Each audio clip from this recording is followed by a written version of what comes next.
how different is it to throw to a little fast guy like Tyreek or the little fastest guy like Tyreek versus a guy like Dodson who is more of a 50-50 blocker? It's different. I think he's done that. I think he didn't just throw to Tyreek. He threw to, some of his other receivers over there too. So, he threw deep balls to Travis Kelce, for goodness sakes. And Travis is very similar to Josh in the fact that they're going to be running, they're going to have a defensive back on him. It's going to be thrown away from the defensive back, whether it's back shoulder, over the top, what have you. So he's got that arm talent to throw at different locations deep. We saw with McPhee, came to visit, didn't really hear anything, and now he's here. Could the same be true for Hankins? I know a lot of fans have been, really came by. Any chance that there's still... Yeah, I'm sure there's still a chance. Why wouldn't there be there's always a chance. Say there's a chance. We're still talking about some of the free agents are still out there, as we will be all the way up until training camp. There's still, we want to have that ability to add our draft picks, obviously, then a lot of college free agents, and then also there'll be a few more ads as far as free agents out there right now. Going back to Alex, is there anything you see him do or something in the toolkit where I'm really excited to coach a guy who can do blank? That's the one thing that I think Alex brings to the table. Well, not one thing, it's everything. It's his entire body of work. He's very good with the intermediate ball. He's good with the quick game. Obviously, he gets the ball out of his hands for the screens and all that stuff. He can run the zone reads. The RPOs, very exciting. The intermediate passes, the deep ball. And then obviously the ability to ad lib and make plays that aren't there are exciting. Keep plays alive.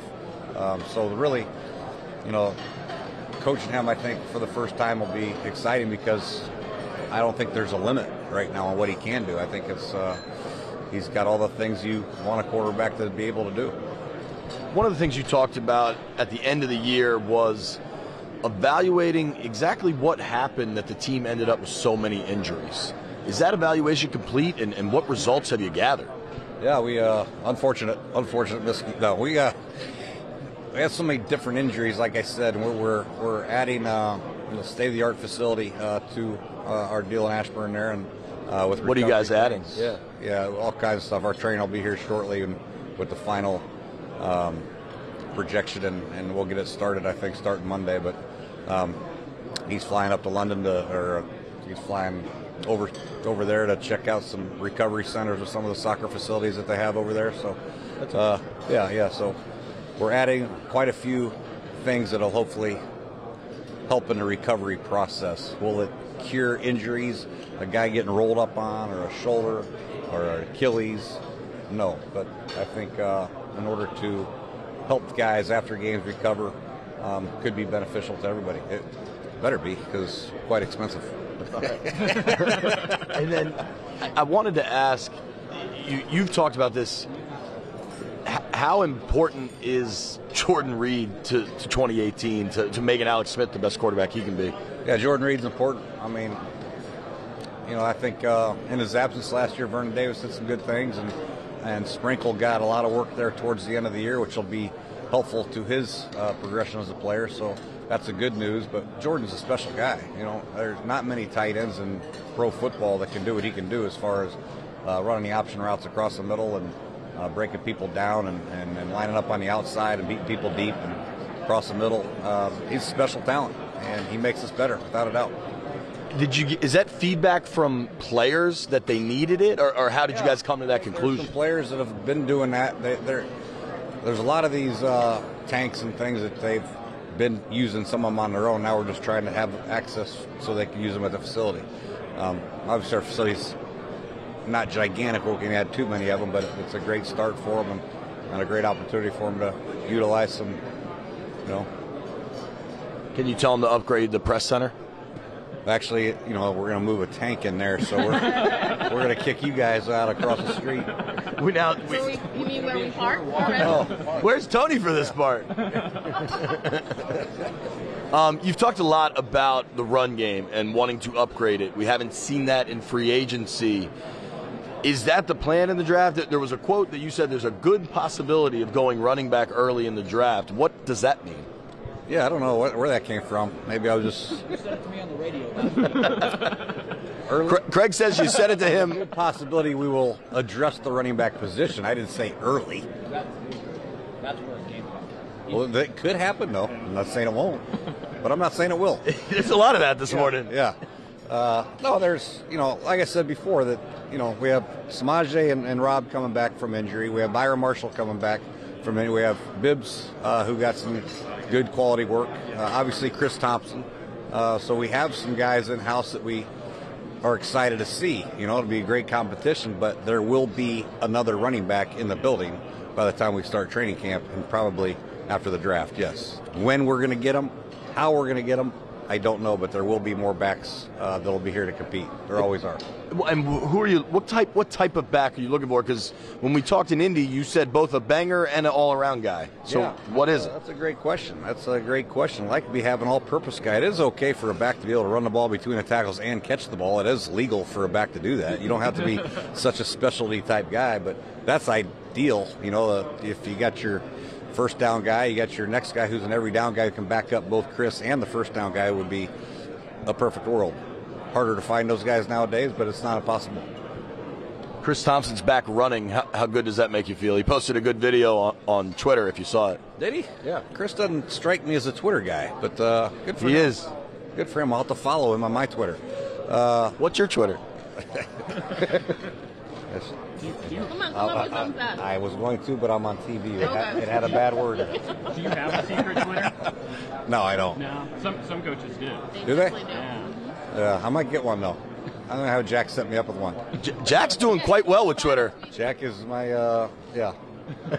he's my Twitter snitch. Don't tell the players that, though. How important, a lot was made about Zach Brown, bringing him back. How important was the re-signing of Mason Foster? I mentioned that earlier, if you would have got here on time. You started early. Yeah. Mason Foster is a key component. He's the guy that communicates the defense, and he's the calming force. He's the guy that gets everybody motivated. He's our leader on defense. And to pair him up with Mason again for another year, Zach is critical. They hear the same calls. They adjust the same way, and I think both of them will be able to play faster and be better as a result. Do you have an update on Morgan Moses and where he's at in his progression and whether he would be ready for workouts, training camp? He will not be ready for OTAs in the offseason. We're trying to get him ready for training camp. What about Trent then? It's probably the same. I don't know who's going to be our tackle in OTAs and mandatory minicamp, but we'll find one or two. Can Alex get hit in OTAs, or will you be all right? Probably do a lot of 7-on-7 drills. Gotcha. But Ty will be ready? Ty should be ready, yeah. You can just play both sides for you. Yeah, he's big enough. Any concern about both your tackles coming off surgery? For the season, not for OTAs or anything? There is concern when you have guys coming off injuries. The big concern, you want them healthy. Just both good guys. They both work extremely hard, and they're both great players. So we got to get them right. I don't want Trent to go through what he went through last year. He played through a lot of pain and very uncomfortable, and really showed what type of team player, what type of leader he is by trying to do that. And then Morgan did the same thing. Both his ankles were flared up on him pretty good, and he came out of multiple games but still tried to fight through it. And it's not easy for these guys carrying that much weight that big when you have knees and ankles.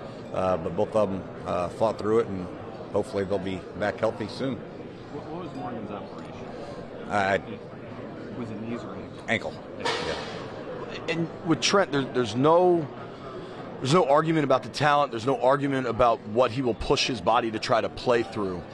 Despite that, he's had injuries the last few years. You're not getting 16-game seasons from him. Does that ever become a concern? Yeah, I don't. Yes. Long term, like for going forward, counting on him as your bookend left tackle. A lot of people want to talk about past injuries, and then it's a concern and all that stuff. Say Jordan Reed and all these guys, and yes, they start to pile up, but you can't think about okay, my starting left tackle, my starting tight end, they've had injury history. What am I going to do? I'm concerned. I'm going to expect them to play 16 games, 17 games, 20 games, if need be, for us to get to where we need to get. And then if they happen to, unfortunately, get an injured, knock on wood, we'll have to adjust and get guys ready, like Ty and Vernon and Sprinkle and all those other guys. At the same time, somebody came out with a stat. You guys lost more games to injury last year than any other team. Are there broader trends in just the way you want to bring guys in, or and I know you want to put those away from your mind, but at the same time, do you bring guys in with a thought towards, I need guys that can go the distance? Yeah, you try to. You go through these OTAs and these off-season you have 90 guys, and then in training camp you got the 90, and after the draft, and then you cut down to 53, and you bring in 10 practice, you got 63, and but when you start to lose a lot of guys, you have to go back and maybe get some of the guys you let go early. Like Ari Kwanjo is a great example. We let Ari Kwanjo go after training camp, but unfortunately we had the injuries and we were able to bring him back. So even if we let a guy go now, we'll keep a close eye on him, and if injuries happen again, we'll be ready to go. But, it's hard to prepare for that. You don't have enough bodies in your building to get ready. We don't have 20 linemen in the building working out together, learning the system and the calls. So when you lose 4 or 5 of them, you have to go on the streets and pluck out a couple of them and teach them on the fly. And, our coaches did an outstanding job of doing that. But you can't prepare for it. You just have to adjust to it on the fly, and hopefully we don't have to do that again. I asked Bruce about this yesterday. Outside of the Paul Richardson signing, it's been a relatively quiet free agency, and some fans have come up with the notion that the organization is maybe being frugal, or is the organization being patient when it comes to free agency? Ooh, I would say patient. What would you say? Okay. Just another one I missed? Yeah, no, I don't know. I just, I think it seems like whatever happens, if we go out and sign a bunch of free agents, it's just typical, we're just blowing money. If we don't sign any, we're not doing the right thing. I think we're trying to do what we think as an organization is going to make our team better next year. Sometimes you don't have to go out and sign 35 or 40 guys like certain teams have done. I think we were able to play a lot of guys last year. We have a lot of guys on our roster that I feel good about, a core group of guys on our team that I feel like can compete. Get those guys ready to go, continue their developmental process, add some key components in the draft and college free agents, and then sprinkle in a few free agents here from now until training camp, and I think we are ready to compete. Does that depth you built in your roster kind of help you guys go into the draft and look feel like you may need to target a certain position? Yeah, we feel good about our depth, but so we've got a couple, question marks. We just got to see how they do. I can't wait to get the guys back in the building and see where they are, not only obviously physically, but where they are mentally in their progression. Monte Nicholson's a great example. I mean, we got to get this guy going. We think he's got a chance to be as good a safety as there is in pro football. And pairing him up with DJ is great. So do we go out and sign a key free agent at safety and convince them that you're going to be the third safety? It's hard. In middle linebacker, we got Zach and Mason we feel good about. Outside backers we feel pretty good about. Getting Jonathan back full time is huge on the inside, and pair him up with Matt and the rest of the guys on the inside. So there are some areas that we can add to our depth, and we will, but we feel good about our team where it is. That definitely makes sense in terms of free agency. How does that kind of the same philosophy go to the first round draft pick? Because theoretically, yeah. you want to draft a starter. Yeah, we definitely want to start a starter. I draft a starter, we will. But where that position is, we'll target it. And a lot will depend on the player. I think, at 13, there's going to be a lot of good players there that, you could go a lot of different directions. You could go corner, safety, you could go middle line, you could go a lot of different areas that player would be good enough to probably start for us. Targeting the right guy, the right fit is another story. So got a lot of work to do on that. Will you look specifically on one side of the football at 13? Oh, no. We'll look at everybody. Can you rule out special teams? Yes, but yeah. Won't be a punter. Trust you're safe. You just signed the Aussie. Oh yeah, sorry, not safe. No, we'll have competition everywhere.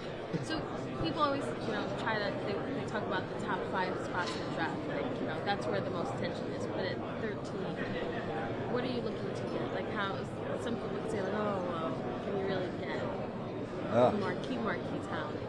Well, that's some people that you're talking to. I don't know who they are. Mm-hmm. You have to, you have to talk to more people.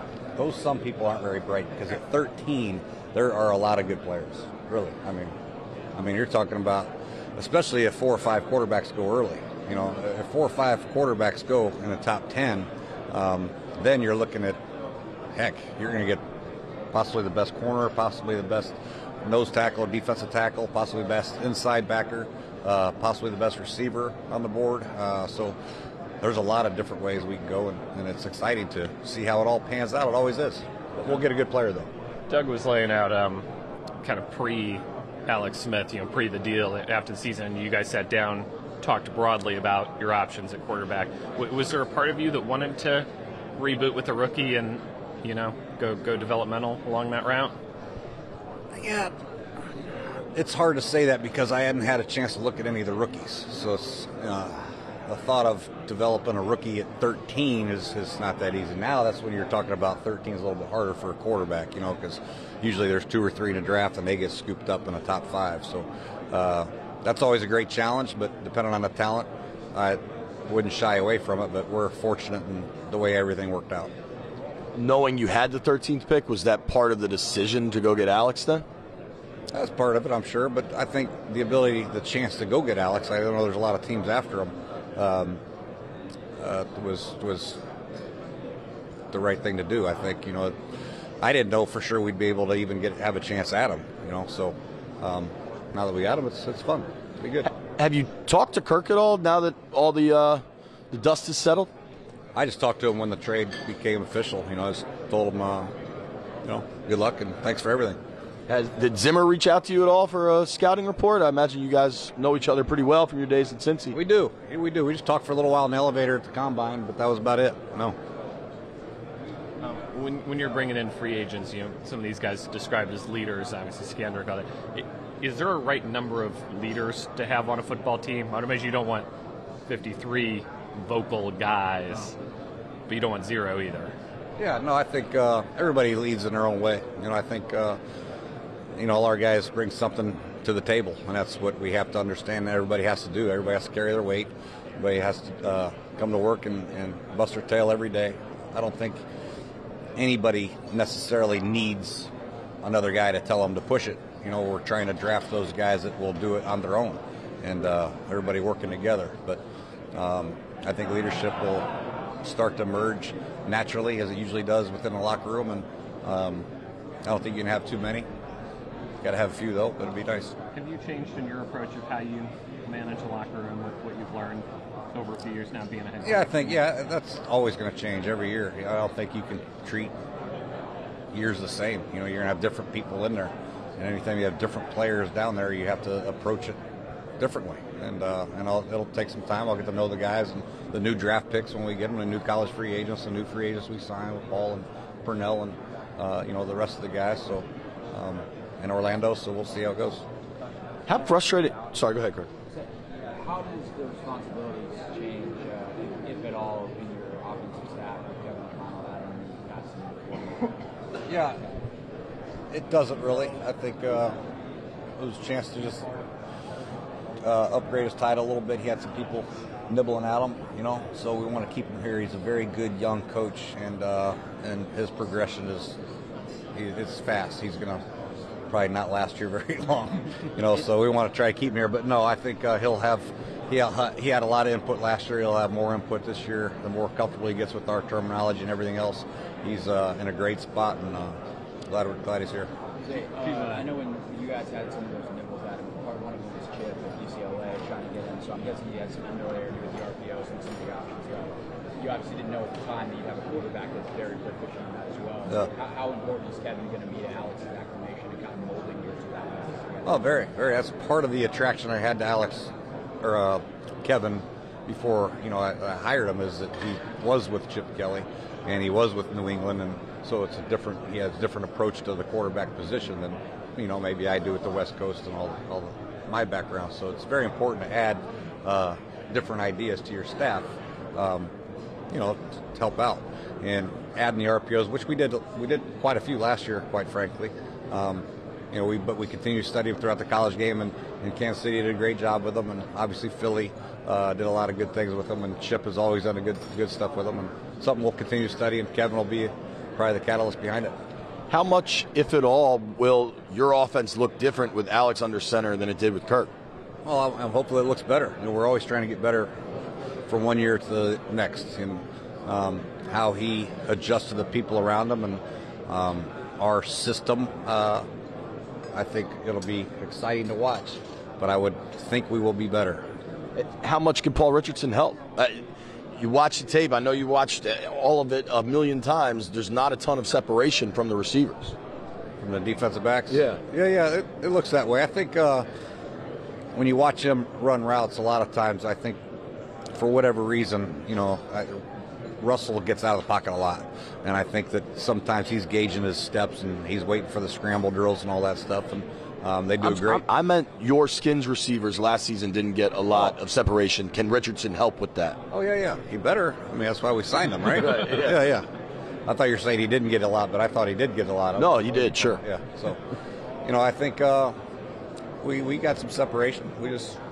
We had so many different line combinations. I'm not going to make any excuses about last year. If we can just move on from last year, we're going to improve. We'll get our guys back out there, get Jordan out there and Chris back out there, and add Paul, and Josh will be another full year under his belt. Will help his progression. Crowder's always going to get better and better. Mo Harris, and obviously the rest of the group should come in here and do well for us. You mentioned Josh. He does seem like this would be a year where he takes another big step forward. What have you told him about the offseason and maybe what you'd like to see from him this coming year? I just continue progression. I think it was great to see him here and play 16 games injury-free, and now that's what we, don't expect it, but we're hoping that that's the case this year. So the route tree, the ability to line up in different spots, I think Josh will get more opportunities to make plays on 50-50 type balls, which is Josh's strength. Josh is not a guy, and we knew that coming in, he's not a guy that's going to get 5 or 6 yards of separation right away. He's a guy that builds up his speed. He can run. He can adjust to the ball like no other. 42-inch vertical is documented, 41, whatever it is. So that's where he gets his separation, by leaping and adjusting to the ball. He would seem to be a good candidate for a guy who could improve under Alex, the way Alex is. Exactly right. That's why I mentioned that the balls that he threw to, if you look at some of the balls that he threw to Travis, Jordan will like those too, but Josh will also benefit from them. So we'll see how it goes. Speaking of Jordan, how is he doing? And what have you guys been able to kind of figure out about his health that gives you hope that he's going to be able to stay healthy? Yeah, we've taken necessary steps to get him right. And I think he's had a procedure done on his toes, and now it's just a matter of the rehab. And he's been working hard at it. He's been working on his upper body while his toes are recovering. So hopefully we'll see a healthy 100% Jordan by training camp. Is there no OTAs for him? Heck no. A lot of coaches will visit other staffs this time of year and go absorb new ideas. Do you do that? Is that a thing you guys We haven't done that yet. We're talking about doing that and bringing some people in, and so we'll see where it goes, see who's available. As you watch the college game, anything that excites you about the direction it's headed, and that stuff obviously ends up. Yeah, it's always good. Mentally too. Yeah. There's, this time of year we have about 1 billion concepts in our playbooks about this thing. We have to trim it down. But it's fun to watch these college guys and see some of the schemes that they're using and utilizing. And some of them you've seen before, some of them are new, and you got to watch 4 or 5 times to figure out what the heck they're doing. But it's always fun to watch. How has that made the evaluation process for players going out of college different? Because we hear it a lot with quarterbacks that trying to figure out decision-making in a quarter, things like that. But I'm assuming the same is true for linemen, receivers, backs.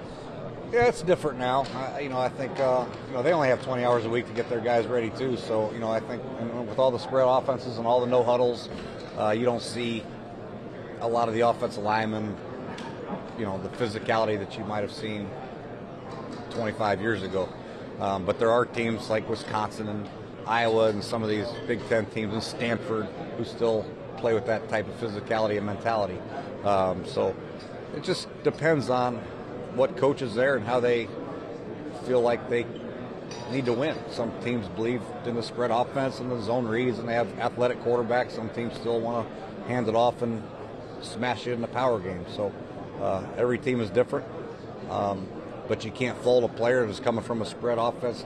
Hey, he's only done this. Well, it's not his fault. He's only been doing what he's coached. And that's where you have the projection of, do you think he could do X, Y, or Z in your offense, even though he's never done it? That's where it becomes tricky. So you look for characteristics. What are the things? Yeah, you look for different characteristics at each position. Obviously, a receiver, you want to see speed, size. I mean, the characteristics are what they are. Defensive linemen will have their characteristics, length, and it becomes a lot more about the physical attributes and their mental decision making, things like that. Yeah. You always look at their physical attributes first, and then you dive into their mental. That's where the area scouts should know a lot about them, their character. We might have had a chance to interview them at the combine. We interviewed 60 guys. We're going to have 30 more come in here the next couple weeks. So, we'll at least get our hands on 90 of the players. Then the rest of them who we hadn't had a chance to talk to, we'll possibly go see some other ones. And then we'll rely heavily on the scout who does that school. We hear about the weird questions that get asked at the combine, and sometimes you can argue if that crosses lines or not. What do you try to figure out about a player in those interviews? Well, I think you have 15 minutes with them, and you try to get to know them as best you can. Obviously, if there's any red flag, so to speak, you just ask about it and talk about it and what happened and what you've done to make sure it doesn't happen again type thing. And then I like to personally get them on. I make cut-ups of each player that we interviewed and put them on the screen and talk through some plays. And I want to hear what he calls things, what his fundamentals is, his footwork. I just want to see what type of football understanding he has, knowledge.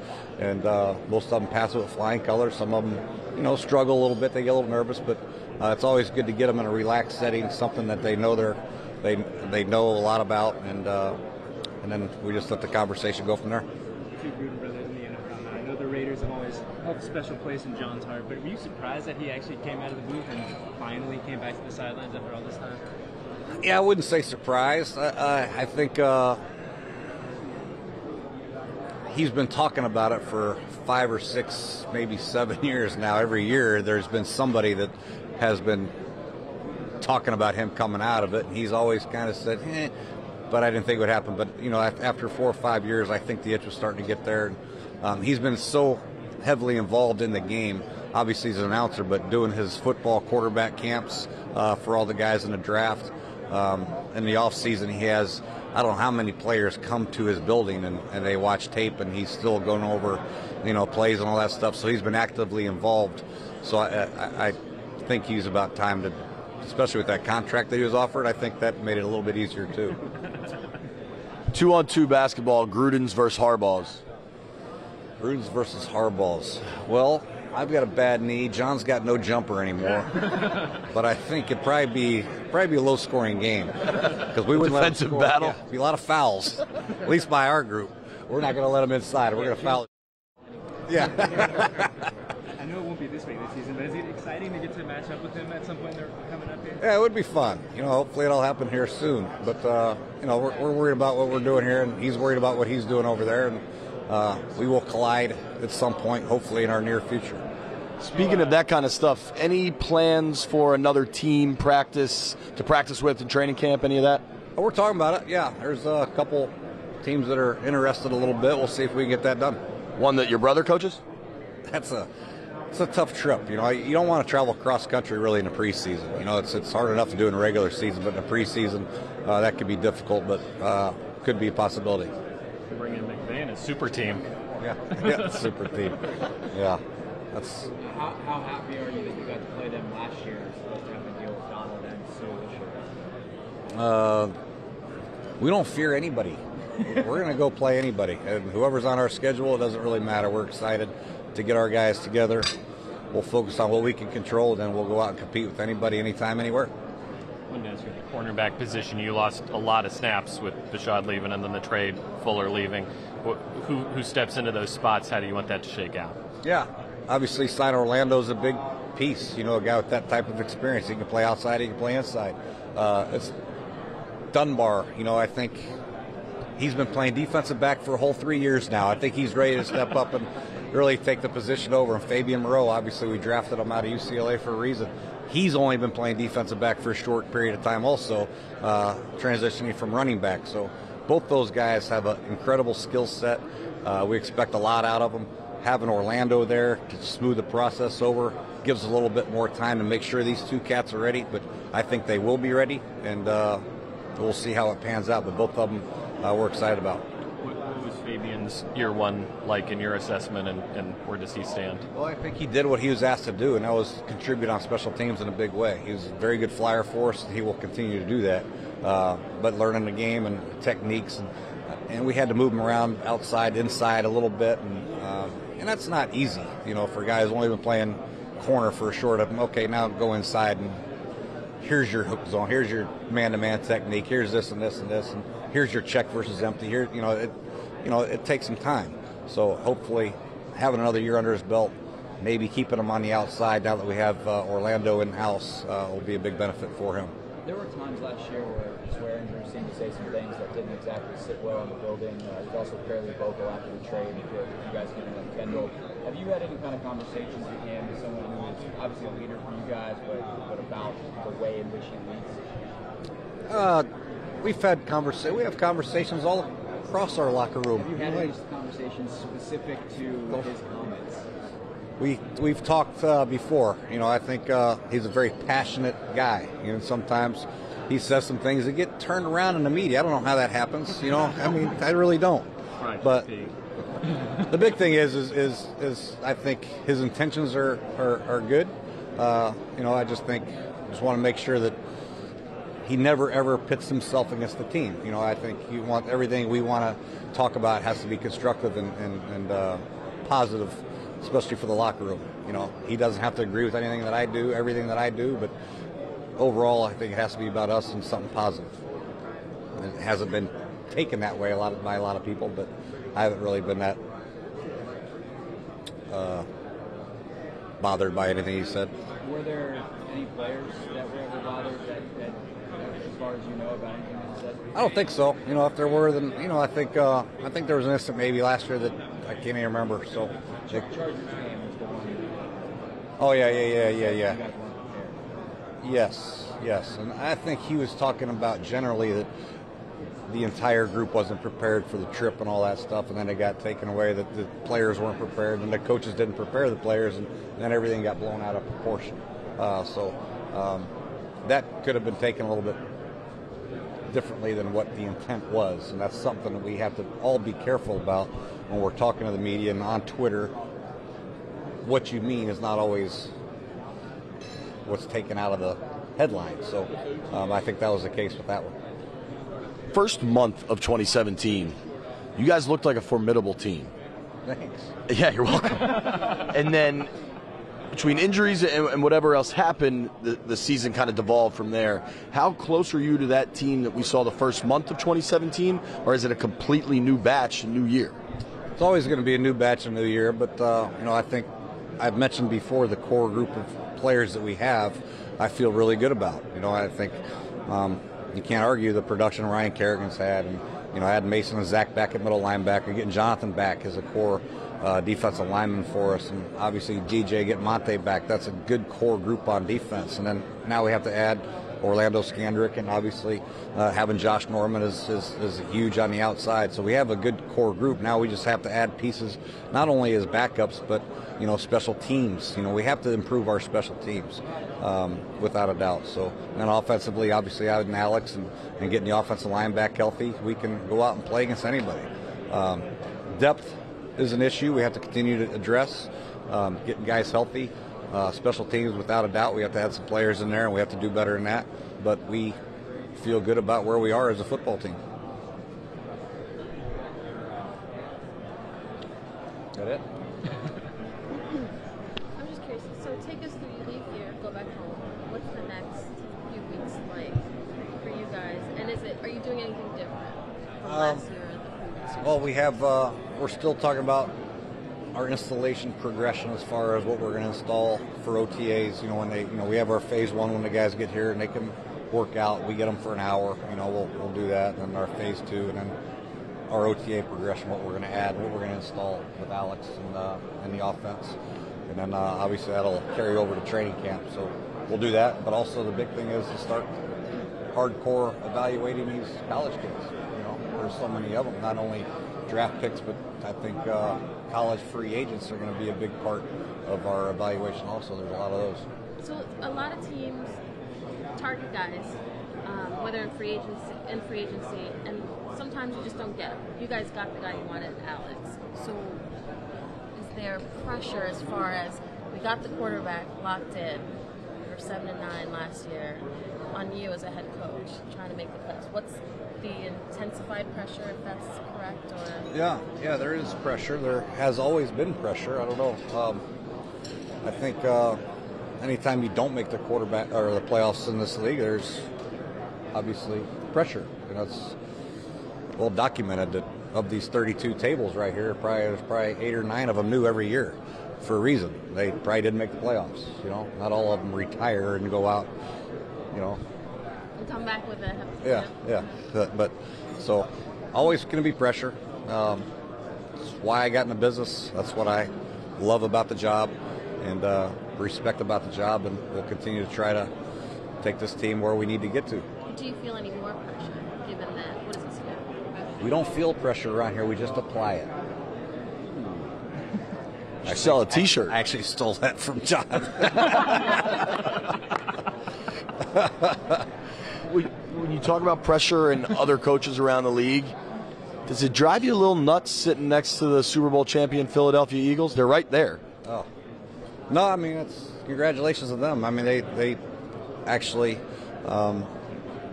they did it the right way. They went out and had some adversity. They lost their quarterback, lost the middle linebacker, and continued to fight through some adversity. And nobody really gave them a chance, and they all just came together as a team. That's obviously the blueprint for success for all 31 other of us. We're trying to get to that point, accomplish what they did, and there's going to be adversity and bumps along the way, but coming together as a football team and hoisting that trophy is what it's all about.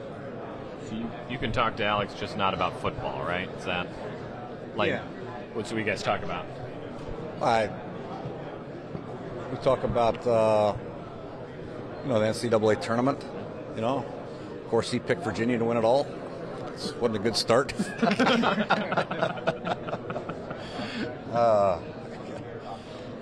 How's your bracket look? I have a chance to win it. I got Villanova. Got a little friendly pool. Still got the Warriors winning it all? Step out? No. Yeah, I got the Rockets? God. You don't think the Rockets can do it? The Wiz, dude. Wizards? Yeah, I got the Wizards. I'll take LeBron. It's hard to pick against that guy. Yeah.